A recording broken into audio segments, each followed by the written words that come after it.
It was Halloween and the flight had suffered a huge delay for whatever reason, which led to most of the passengers being reseated on other flights, leaving only a handful of us, and by us, I mean those unlucky enough not to have been reseated or unable to afford a hotel, stuck at the airport.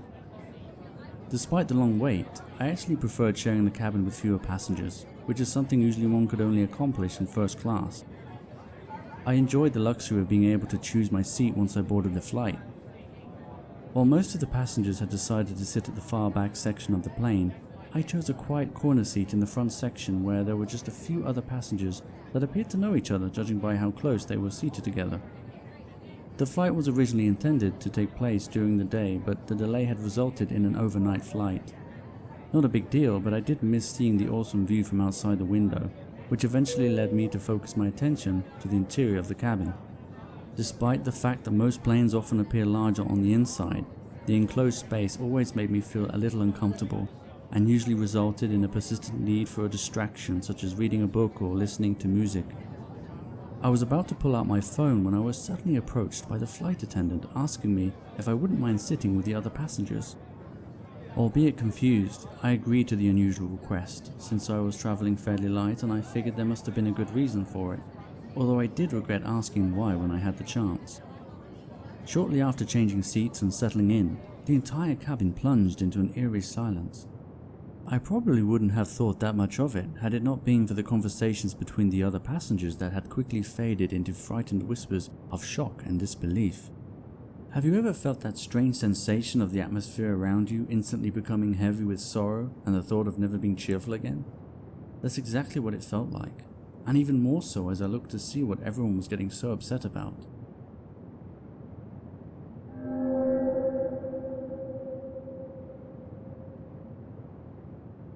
I couldn't quite believe my eyes at first, and the notion of sharing a small cabin with a dead person for the remainder of the flight was extremely unsettling.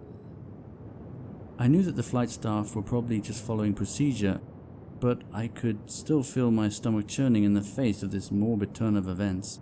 At that point, I decided to head on to the restroom.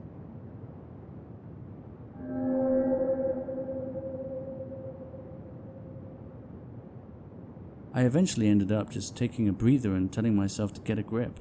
I wasn't the only passenger on the plane after all. After a few minutes of finally pulling myself together enough to try to get through the rest of the flight, a loud thud shook the door.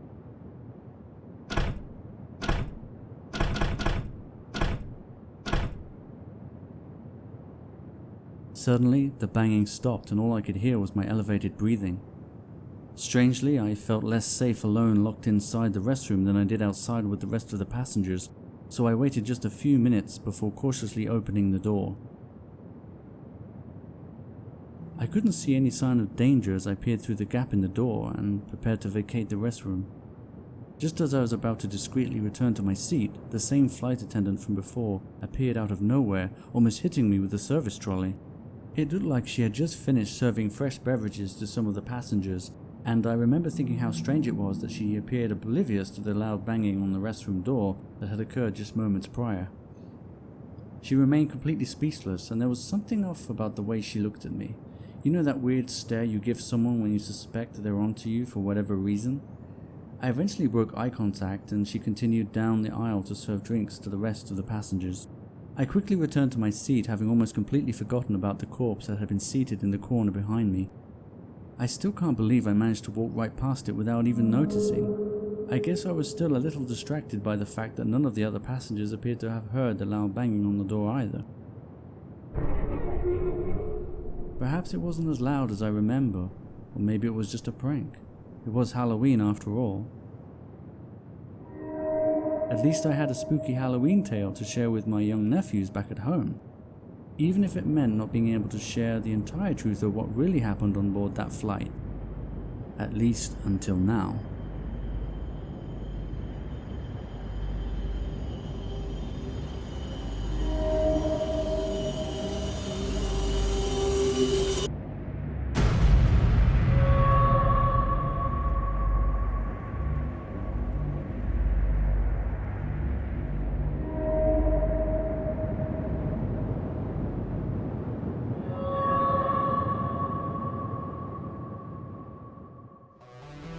Hey folks, thanks so much for watching. Please share, like and subscribe if you enjoyed this video. I write, narrate and animate all of the content on my channel, and your support is the only thing that really makes it possible. It's really tough, but I do try to publish new content every few weeks, so please smash that notification